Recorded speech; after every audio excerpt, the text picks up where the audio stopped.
Whether you're into car camping, camping with a trailer, or just trying to set up a small off-grid cabin, one of the things you're going to be looking for is a reliable source of renewable energy like solar. But if you've priced out solar systems, you know just how expensive they can get. Well, I have two options from the company Power Queen I want to share with you today: a 12-volt, 100-amp self-heated battery and an MPPT solar controller. If you're interested in hearing more about them, keep watching. Now, before I get started, two things. First, I want to thank the company Power Queen for reaching out and offering to send me some of their products. And second, this will be the first of maybe 3 videos where I go over, first in this video, the products that I selected and why I chose these ones, and in the second and third videos, the actual use of these products. Now, we'll get started by looking at these 2 products, and I'll talk about what I plan to do with them. Now, before we take a closer look at these 2 products, I just want to mention I'm going to be keeping this video to as reasonable length as possible without going into too much detail for each of these products. I will, of course, put all the information I do have on them in the video description, including links to where you can take a closer look at them on the Power Queen website. And to be honest, I'm not that technical. I don't know all there is to know about how these things actually operate, but what I do know is what I wanted to get out of them. So what I'll start with doing is taking a look at first the heart and soul of the system, which is this battery. So this is a 12-volt, 100-amp lithium iron phosphate battery, but this one is special in that it has an auto heating feature. And what that means is that when the ambient air temperature around the battery drops below 41 degrees Fahrenheit, a heating element inside the battery case will start up and keep the battery warm and at peak efficiency. Now, the reason I chose this battery is because of the application I want to use it for. Not so much for car camping, but I do plan on getting my hot tent out, and taking a wood stove isn't always a great option. It is certainly a nice option to do, but it's often a lot of more work than it is worth, depending on where you're setting up and your availability of fuel. However, I do have a diesel generator that I have reviewed on this channel previously, and I do plan on using that with the hot tent. Now, it doesn't get exceptionally cold here in Nova Scotia, but it does drop below 41 degrees Fahrenheit. So that's why I chose this battery. This is something I can take along and pair up with my diesel generator to operate in cold temperatures. Now, I'm going to go into a bit more detail on this battery in a moment, but first let me talk about the MPPT solar controller. So what's this all about? Well, having a battery with 100 amps certainly should last me a long time, using it with the diesel generator and the off-grid car camping I plan on doing this summer, but eventually it's going to need to be recharged. And if you have access to AC current, that's great. An appropriate charger, which I have one of, will work to keep this up to maximum top off of the energy inside of it. But if you don't have access to AC current, then you have to have some way of keeping the battery at top charge.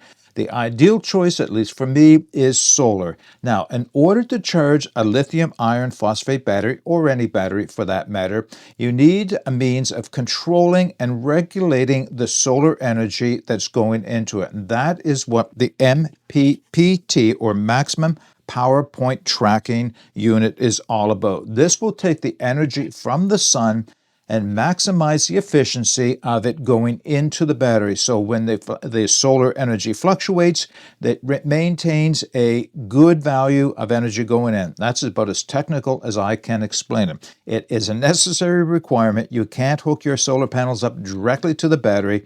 They have to go through some type of solar controller. Or what I want to do is just go over for a minute or two the items that came with each of these, the battery and the solar controller, and a few of the specifications. We're going to start by focusing in on the battery itself. And this is what came along with the battery: a vinyl/plastic kind of an envelope, ziplocked across the top. And inside is the manual and some other diagrams for setting up the battery and using it.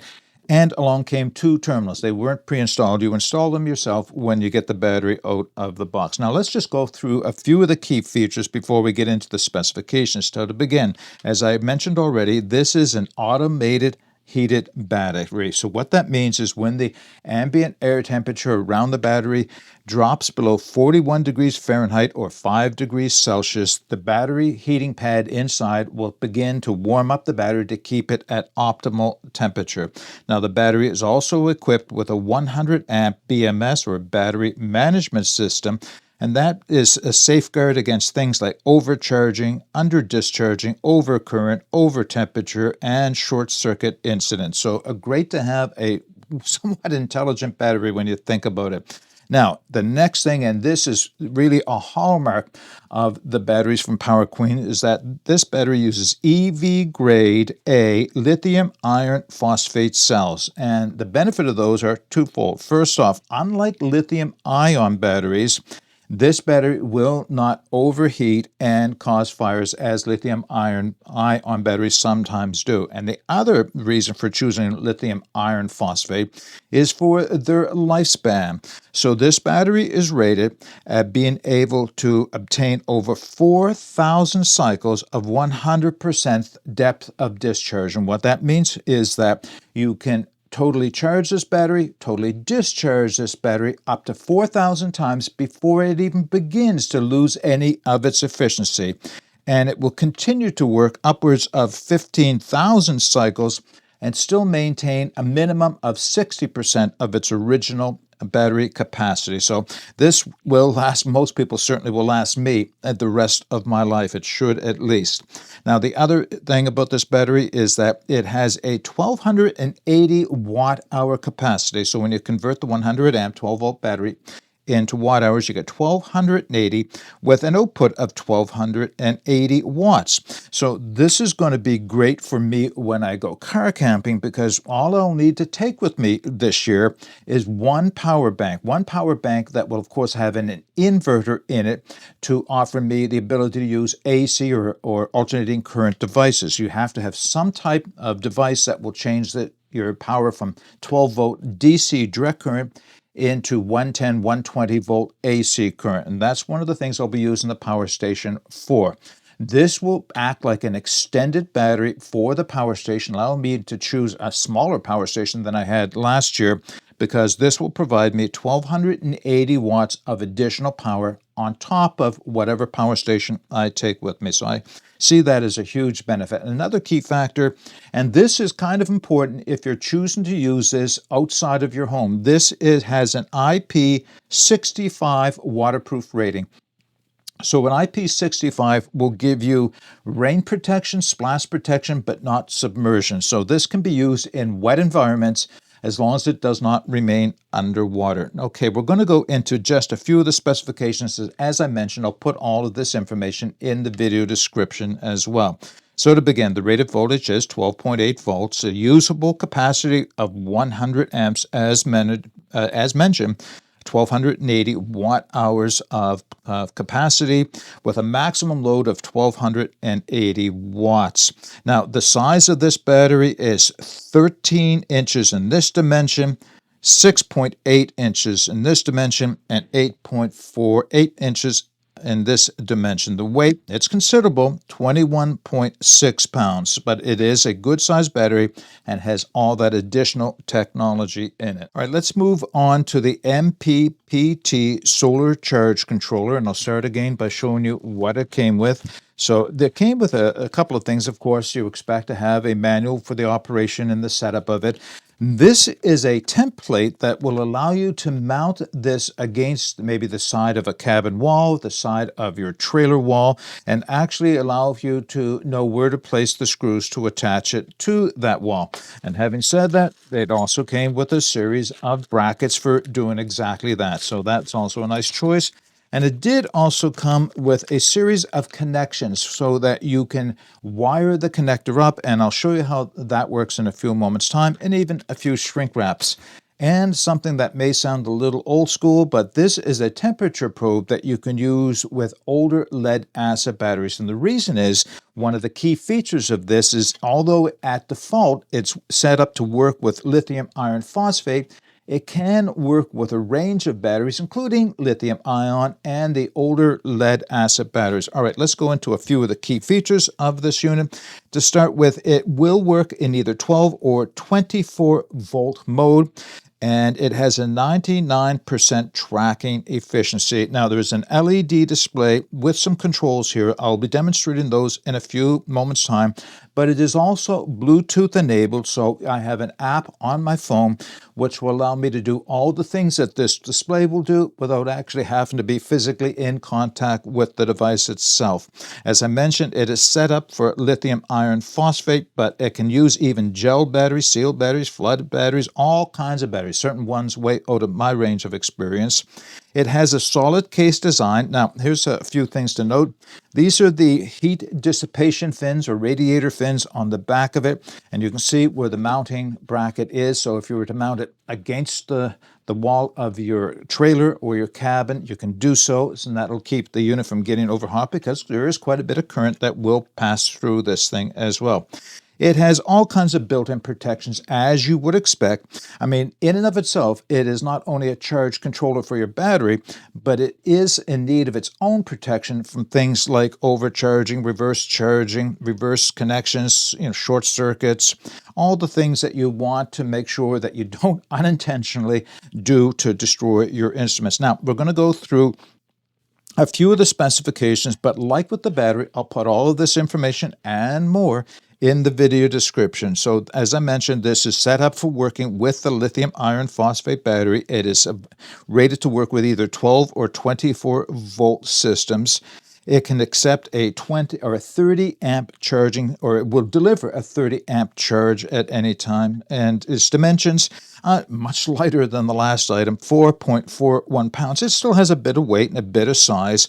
It is 6.81 dimensions in, or 6.81 inches in this dimension. It is 2.85 inches in this dimension, and its length across here is 9.37 inches. Now, this is designed to operate anywhere between minus 10 degrees Celsius and plus 40 degrees Celsius. So yeah, this should work in pretty much every condition you're likely to want to use it with. Now, what I'll be doing in the next segment is connecting the charge controller to the battery so I can show you the basic functions of the charge controller. Then we're going to be moving outside so that I can set up a solar panel with it to show you how it works as a complete system. All right, I chose to skip the step I was going to talk about, showing you the basic functions of the MPPT controller while I was still in my basement. I decided to move everything outside into the sunshine, take advantage of it while it's here, and show you everything all at the same time. So I just want to show you the setup I have here on my deck. This is not, of course, what I would do camping or with a trailer, but it works for the purpose of this demonstration. So first off, to my right, I have a 100-watt solar panel. This is an all-powers waterproof 100-watt solar panel. I have larger solar panels. This one just makes it easy for demonstration. I'm going to show you the connection in a moment with a little bit of close-up. On my table, I have my MPPT controller here, and then I have the battery here. Now, the battery is not yet hooked up. I want to show you what happens when I hook it up and how it registers on the device. In fact, I am going to unplug the solar panel so I can do all of those and show you what happens as the display on the MPPT controller lights up. But I'm going to focus in because there is a few more details about the solar controller, that's what I'll call it, the solar controller, that I haven't yet mentioned, and I think it's well worth knowing about. All right, a bit of a close-up of the solar controller, and I have it unplugged from the battery and from the solar panel, and that way when I plug them in, you'll be able to see the panel, the LED panel light up and all the features it has. I'm noticing it's starting to get windy. Hopefully it's not going to pick up on the microphone. So a few other features about the solar controller that I have not talked about, which is especially important to know, is what is your maximum solar input? How much solar can you run through the solar controller into your batteries? One battery, multiple batteries, however many you have hooked up. So you can, if you're in 12-volt mode, remember this can work in either 12-volt or 24-volt mode, depending on what the rest of your system is. You can run 450 watts of solar into it while it's in 12-volt mode, and you can double that in 24-volt mode. So you can run 900 watts of solar in through this device. Now, another thing that I didn't show you is the output. There is an actual output, what they call a load mode, on the device itself, so that you can run wires from this connection point through to whatever you want. Put a 12-volt cigarette lighter on the end of it, or whatever other connections you want to whatever device you want, and you can run a 12-volt maximum 20 amp load coming off of here. Now, I won't be doing that today, but that would make sense for doing if you are using this with a series of maybe lights in a cabin, lights in your trailer, or like I will be doing, is running a refrigerator, a freezer off of this. But I don't have anything loaded up here just the same. I just wanted to point out where that is. Another thing, and this is critically important for your setup, is the waterproof rating. It's actually quite low. It's an IP32. So the first number 3 stands for the dust intrusion, and the second number 2 stands for the water intrusion. Needless to say, this is not in any way waterproof, should not be considered waterproof. Don't expose this to the weather or a lot of dusty, dirty conditions. So it's important you mount this somewhere where it's going to be protected as well. All right, now what I'm going to do is start by hooking up there is something else you really need to know about this, and that is the wiring. So you can see I have connected some wiring into the ports. So the one here is for the battery. So this lead will go to the battery. I'll show you that connection in a moment. And this lead goes to the solar panel. Here's the thing. None of this is included by Power Queen. It's not even something they are currently offering on their websites.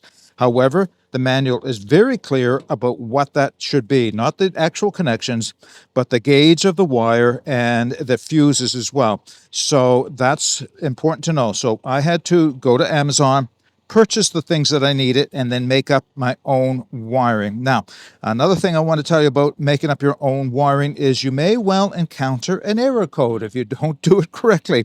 And I did so today. So I have a fuse, that's a 40 amp fuse, inline fuse connected here on this piece of wire. You can see it's not attached because I had to cut it off.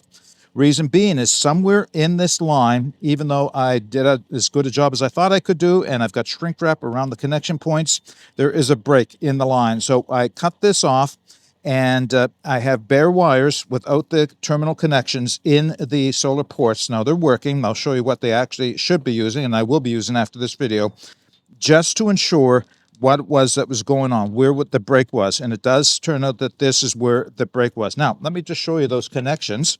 This is what I showed in the envelope.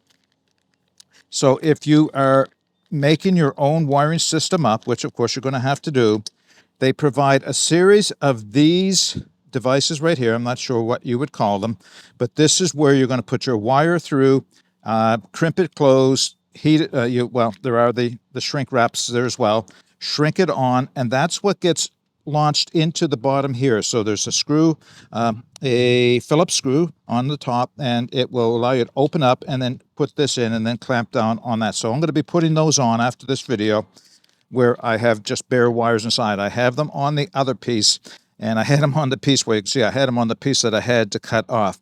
Now, you might think that I'm running this without a fuse, but in fact I have an inline fuse at the solar panel end of things, so I am protected with a fuse in case I get too much solar. 100 watts, I'm not going to get too much solar going into here, but you never know, right? So it's important to have fuses. That's recommended in the manual. We're going to come back to the manual in a minute. All right, I'll position this so that you can see what happens. First, I'll hook up the battery, and then I'll hook up the solar. All right, just before I connect the solar controller up to the battery, there's something I haven't mentioned yet, and that is this is not my only means of charging the battery. I do have an AC charger. It's a different branded one than from Power Queen, but it is designed specifically for the lithium iron phosphate battery. So if you are going to purchase a AC charger, which is a recommendation that I'll make to you now, maybe that's where you want to start, even before you get to solar, is a AC charger, then make sure it is rated for lithium iron phosphate. That's very important. And Power Queen sells all kinds of them, different ratings for different size batteries and that type of thing. So you'll have a good selection there. and they are all intended for their own batteries. So it's nice to have that offered there as well. And they have the connections. You'll have what you need to connect those to the battery. So let me connect this up. So the first thing that happens is you'll see the LEDs over here. They're running through a self-check, making sure that everything is working. And now they settled in on the battery. And what they're telling me is that the battery is running, or right now has a voltage of about 12.8, and that should be around 14 to 14 volts. So the battery is, it won't give me a percentage of battery strain, but it does give me the voltage. So I can determine from that about roughly what the percentage is. So I can bring that up through charging. And I wanted to make sure there was some room left to charge so you would see what happens next. Now, even before I run through the solar, let me just show you a few of the features on the panel itself. So there are basically two displays. One is the what's going on right now display, and the other one is setting all the background things. So if you want to change it from 12 to 24 volt, you do that using the set button over here and the arrow button here. You have up and down panels here. Let me just run through the up and down, and you'll see the different things that it will tell you. So it shows me that there's nothing coming in from solar. There's the solar symbol up here. Battery, no watt hours going in. There is no load. There's also it looks like a light bulb is what the load button is. So you can see roughly where I'm at with the battery. Error codes, no error code showing, which is great. I had one earlier, as I mentioned, because of the fuse. So now I know that I'm error code free. And it also tells me the ambient temperature right now, set for Celsius at 23 degrees outside here, well, 22. It's getting windy. That's the reason, I think. And yeah, so that's it. So here is the display right across. Now, I'm going to turn on or plug in the solar, and we'll see what happens next.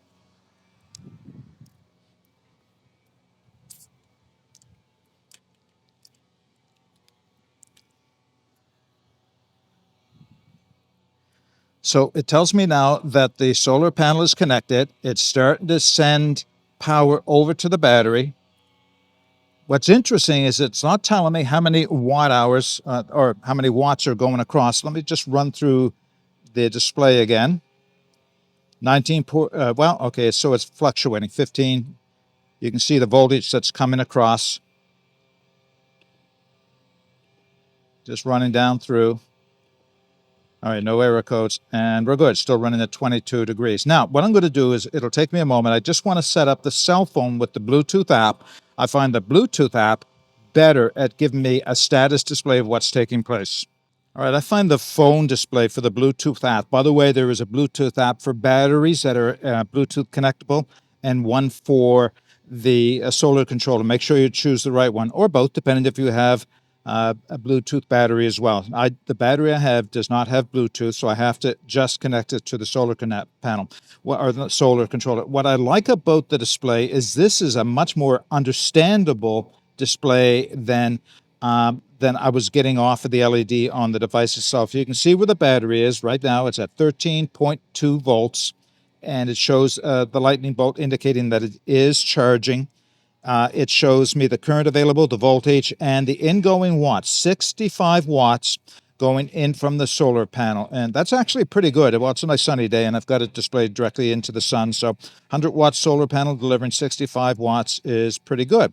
All right, so that's the basic information. I think we have enough now that I'll wrap this video up. All right, let's wrap this video up with a few closing thoughts. First and foremost, keep your manual.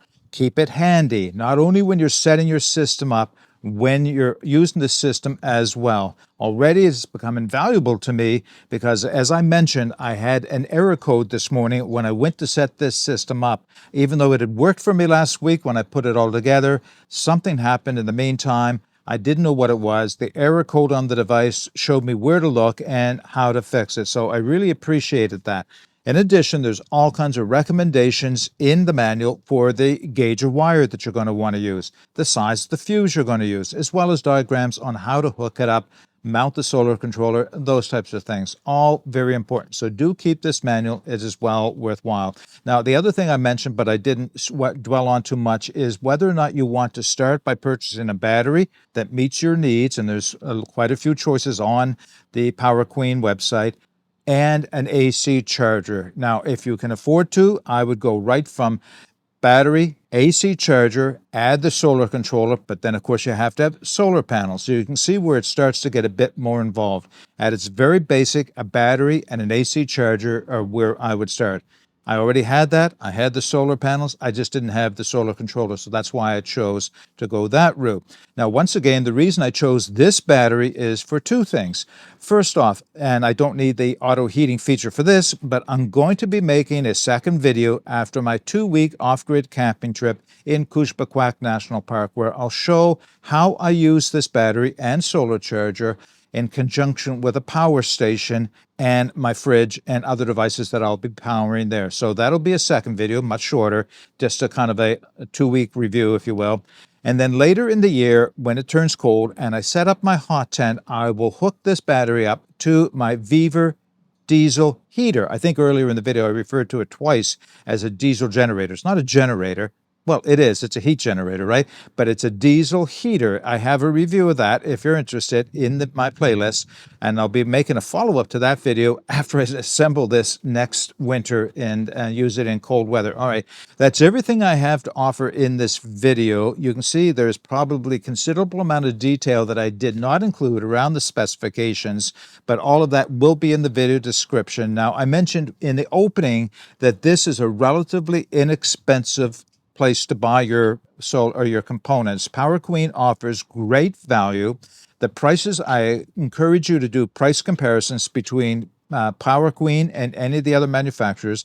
I think you'll be very impressed with what they have to offer. I'll be putting the links to Power Queen, plus in the video description, I'll be putting a link that if you use, you can get a discount off your purchase. I think it's 5%. I think that's what it is, what Power Queen offered me, but it will be there in the video description. Just an encouragement for you to take a look at their products. All right, if you have any comments or questions about the battery and solar controller that I have here or anything else, put those in the comments section. But until next time, get out and explore and take that path less traveled, because it will make all the difference. Bye for now.